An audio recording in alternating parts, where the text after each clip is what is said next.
Hello everyone, welcome to the another AWS Community Builder sharing sessions. And my name is Weibo Zhao. I'm very happy to meet Sami again, and we'll today to share with you another session about Kubernetes.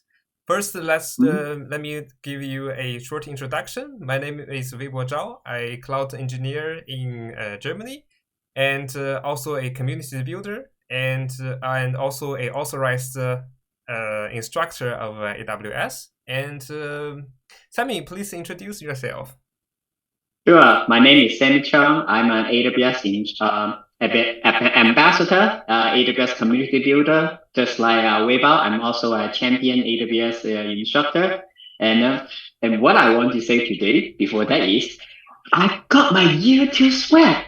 That's my bag. Wow, But it's anyway, very nice. yes. So if you haven't joined AWS Community Builder, apply because you're not only going to get some cool stuff, you're also going to learn a lot and share a lot. So I've been in IT for 30 years, and I currently work for Evident as the cloud evangelist.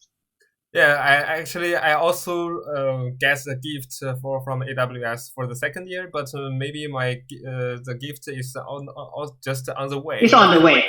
It's coming.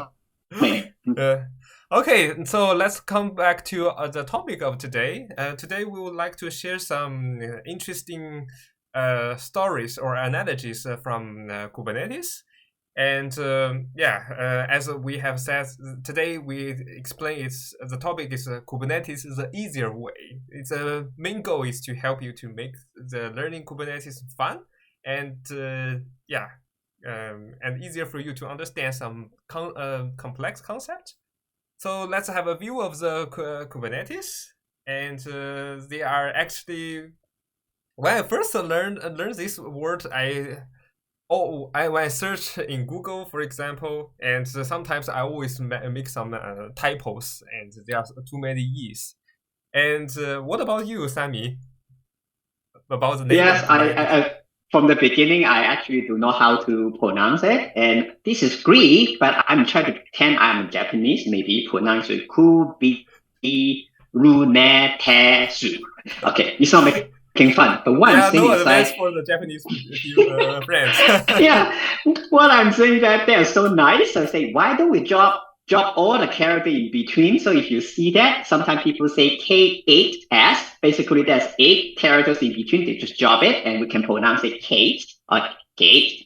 So that just make it easier, so everyone can pronounce it Kate or K8S, much easier than in Kubernetes. Or you say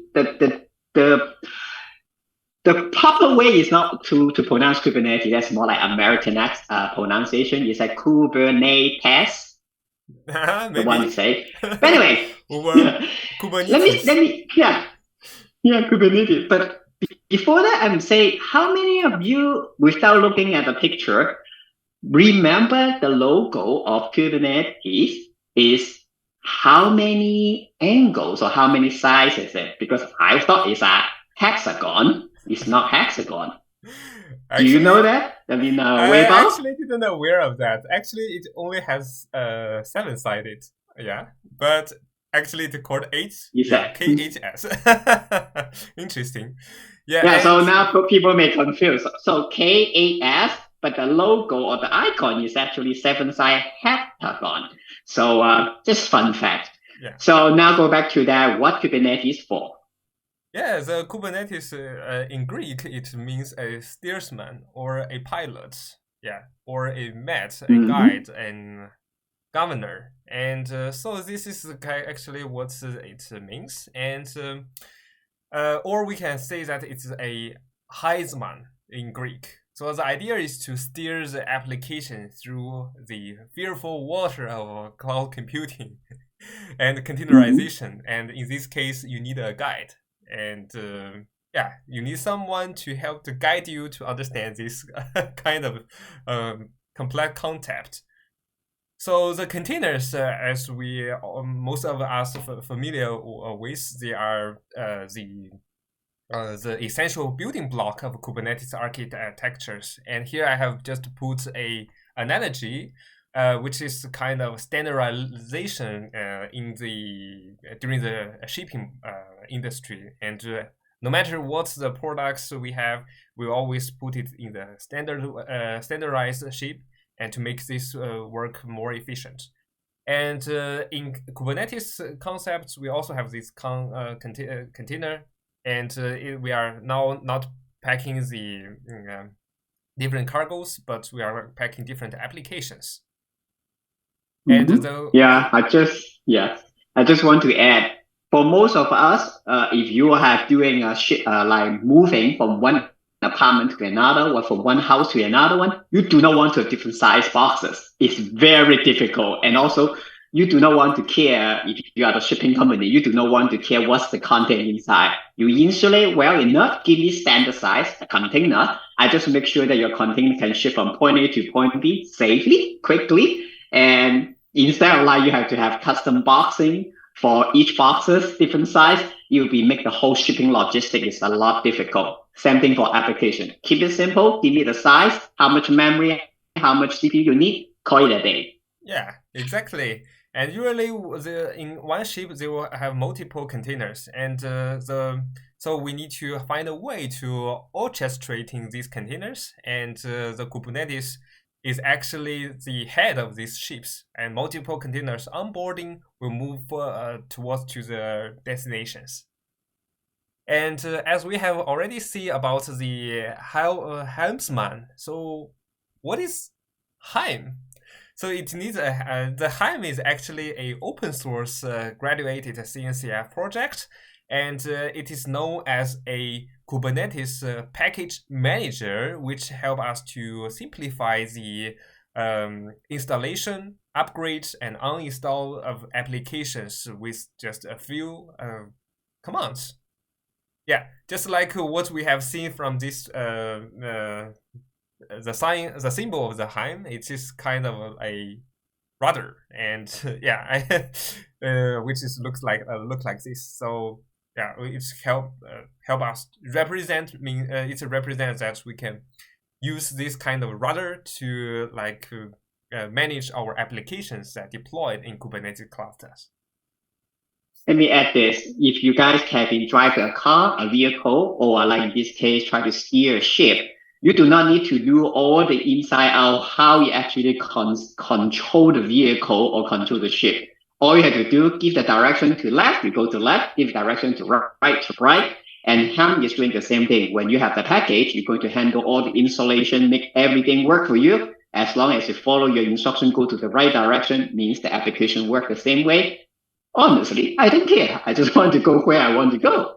Nice. Yeah, exactly. Nice examples.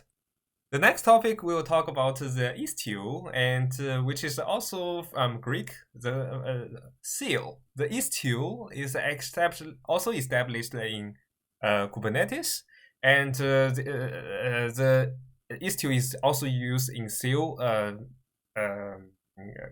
industry, and then it is the Istios are actually means the mast, which is this line that we see here on the ship, the mast, and also the nets. So it is actually a component of these two things, and they also have their specific ancient Greek names, of course, the istimi, and yeah, which means that to make it stand.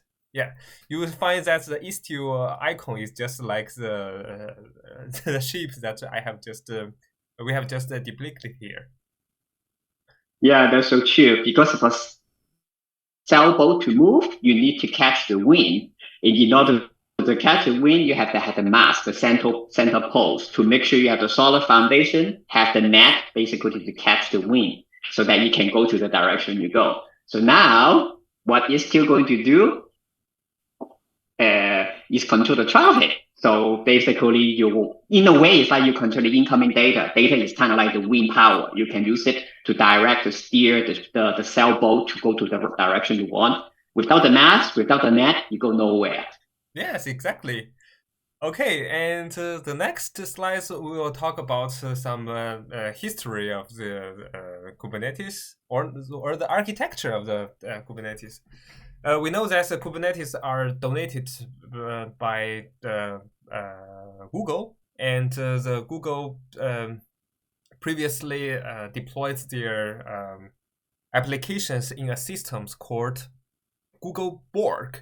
And this Borg, you can see that it has more or less a similar architectures as our today's Kubernetes cluster. And yeah, so when this is what they looks like in previously in Google, and now it looks like this. And we have the controller plane and multiple and also the multiple worker nodes. Yeah. Also, in order to achieve the high availability, we can also apply multiple nodes for the control plane. And there are many people complain to me that there are too many components inside of the control plane and the data plane or the worker nodes, and many of them are difficult to understand what their really functionality is. So I and Sammy has decided to make it a little bit simplified with a interesting analogy. So let's have a view of that. Yeah, let me put a hole in here. Sometimes you look at the picture. Can you go back to the previous one quickly? Yes. Because you haven't used it. Once you use it, you already know how it works. Now, the next picture we're going to show you is that it's easier to digest or to understand using the real world. That's why we're going to say most people have seen a harbor. In the harbor, they are container, shipping container, and they have control tower. So now we can go to next. So now you can apply what you see in the real world and then understand the function of each component and then translate to the equivalent on Kubernetes. So go ahead, Wei Bao. Yeah, in this case, we also have our control plane or the master node and also the worker nodes. And we are just using a maritime port to as an analogy of Kubernetes clusters. And the main control center will be representing our control plane, and ships will represent the worker nodes. Maybe let's first have a view of what components that we have in the control nodes. We have the most importantly the Kubernetes API server. You see that it is inside every component communicate with these API servers. So we will just use the communication towers of the maritime port to represent the API server, and because it will just sends the info, communicates with different buildings and ships that's located in the port. And also we have the Kubernetes controller manager or the cloud controller manager. And both of two are actually controller manager. The control manager are actually used to make sure that our Kubernetes clusters we will transfer our Kubernetes cluster from a actual state to a desired state. And so in this case, we will use a port controller rule, and because in this case it will just tell every component to make sure that the what is the correct location or that each ship should go to, and what kind of operations that it needs to be to really satisfy the needs of the customers in the port. Yeah. And so I want to add. So now let's imagine you are the ship captain. You do not want to have multiple control rooms. You do not want to have too many people make decisions. That's why it's so important we have this equipped controller manager to give you the best decision they can come up with, and then they're going to make all the decision with all the different ships.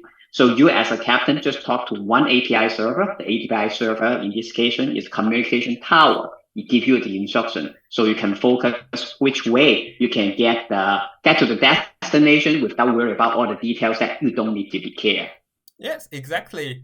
And we also will store the Kubernetes cluster states in a database called the etcd. And the database can be represented by a data store facility in the maritime port. And we also have the Kuba scheduler, which will help us to assign a certain port to a certain nodes. And in this case, it will represent a container. We will use a container handling crane to send this kind of port or the containers to a certain ships. And inside of these ships, we will place all of these containers. But in each ships, we will also have two analogies.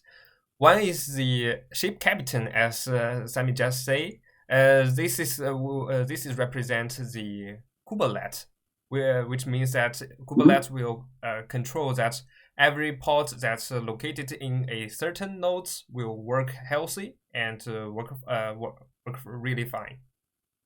And what else? We have another agent called the Kuba network proxy, and this is used to one port in a certain node want to communicate with another port in another port in another with another port in another node.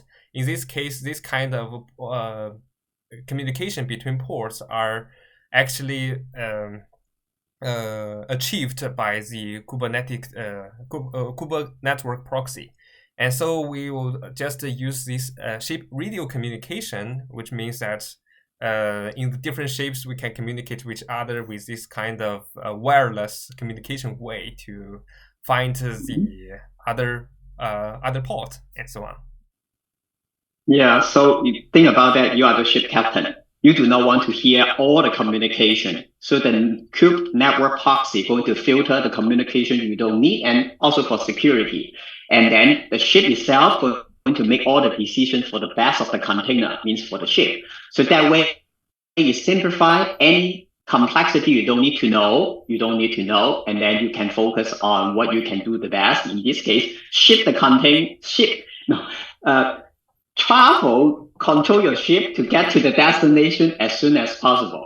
And that's one of the benefits with this architecture. And Weibot mentioned earlier, the Kube scheduler, you have all the containers. So they make a decision when to load this container, this cargo or application to the ship. So let it handle the dropping the container to the ship. So as a ship captain, all you have to do, have the ship ready, and then have the container load to your dock, and then you just go on your way, be a happy man.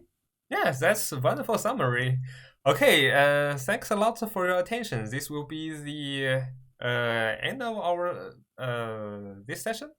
And in the next time, we will share about more analogies about inside of Kubernetes, like what is sidecars and how we will understand the service, ingress, pods, containers in a more simply way. And let me add a cliffhanger. Next time, we're going to talk about ice cream. If you like ice cream, don't miss the next episode. Yeah, sure. Yeah. Ice cream. So where do you think that we will use the ice cream to represent in Kubernetes? Then see our next sessions. Next. Okay. So yes. So in the meantime, yes, go ahead.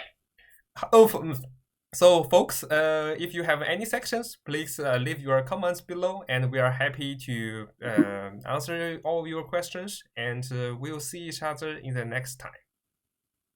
Yeah, sure. And remember, join the AWS Community Builder Program if you haven't done that, and leave some message or some comments so we can improve, bring the best value to you guys. So we talk again. So bye guys.